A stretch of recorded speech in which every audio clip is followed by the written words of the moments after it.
Karma to Christ ministries आपका स्वागत करती है। आइए हम परमेश्वर के वचन पर चर्चा करें। आज का वार्तालाप का शीर्षक धर्म विश्वास को नष्ट कर देता है। आज के बाइबल छंद है रोमियो अध्याय 1 श्लोक 16 और 17। क्योंकि मैं सुसमाचार से नहीं लजाता, इसलिए कि वह हर एक विश्वास करने वाले के लिए, पहले तो यहूदी फिर यूनानी के लिए उद्धार के निमित्त परमेश्वर की सामर्थ्य है। क्योंकि उसमें परमेश्वर की धार्मिकता विश्वास से और विश्वास के लिए प्रकट होती है, जैसा लिखा है, विश्वास से धर्मी जन जीवित रहेगा।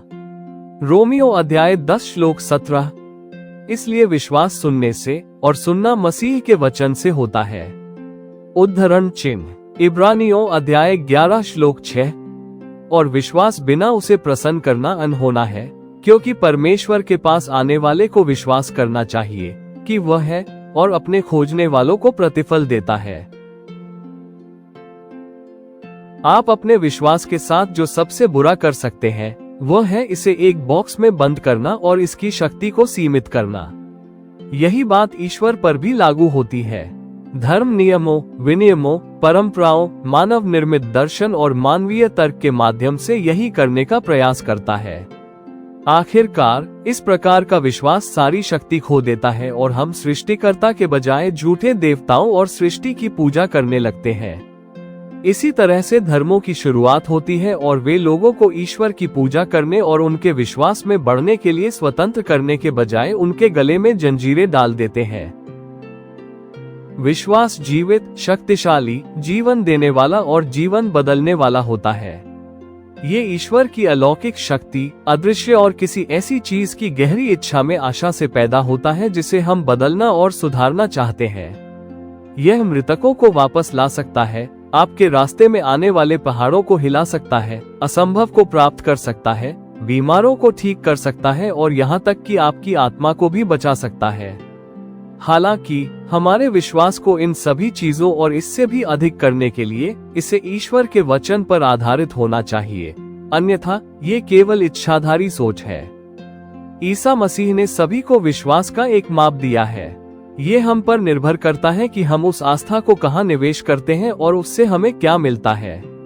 हम इसे अपने माता पिता, अपनी सरकार, अपने पासबान, गुरुओं, अपनी खुद की योग्यताओं, लकड़ी और मिट्टी से बनी मूर्तियों, धार्मिक व्यवस्था, परंपरा और संस्कृति या पैसे में निवेश कर सकते हैं। चाहे हम इस ईश्वर प्रदत्त आस्था को किसी भी चीज या किसी में निवेश करें, हमें बदले में केवल वही मिलेगा जो वह व्यक्ति या दर्शन हमें दे सकता है।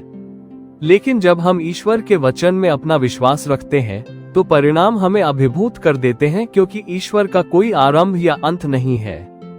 भले ही आप बाइबल में विश्वास करते हो और मसीह का अनुसरण करते हो, फिर भी आप अपनी आस्था को सीमित कर सकते हैं। यदि आप खुद को केवल बाइबल में लिखी बातों तक सीमित रखते हैं कि ईश्वर क्या कर सकता है या वह इसे कैसे कर सकता है, तो आप अपनी आस्था को दबा रहे हैं।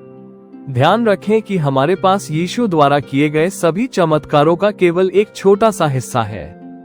हमें इस बात की इतनी चिंता नहीं करनी चाहिए कि ईश्वर जो चमत्कार कर रहा है या वो इसे कैसे कर रहा है वो बाइबल में है या नहीं, बल्कि इस बात की चिंता करनी चाहिए कि क्या ये ईश्वर के नैतिक नियम और चरित्र के बारे में बाइबल में दी गई किसी भी शिक्षा का खंडन करता है।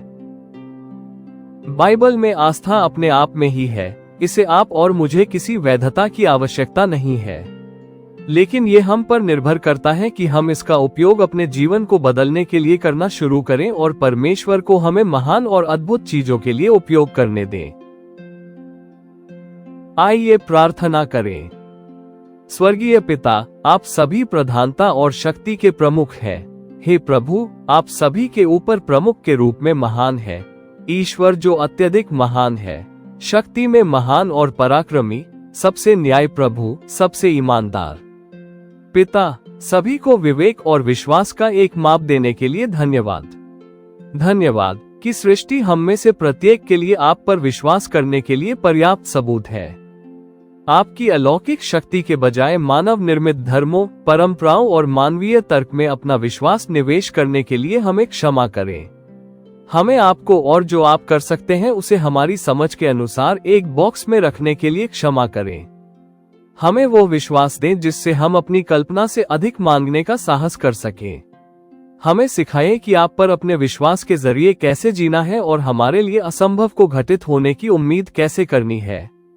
हम घोषणा करते हैं कि हमारा जीवन हमारे जरिए काम करने वाली आपकी अलौकिक शक्ति का प्रमाण होगा। जब हम प्रार्थना करते हैं तो हम चंगाई, अनुग्रह, समृद्धि, अस्वीकृत लोगों के लिए उमड़ता हुआ प्यार और जीवन में बदलाव देखेंगे। हम घोषणा करते हैं कि आपको खोजने के लिए अपने विश्वास का उपयोग करने के लिए हमें अपना इनाम मिलेगा। हम यीशु के शक्तिशाली नाम में मांगते हैं, आमीन।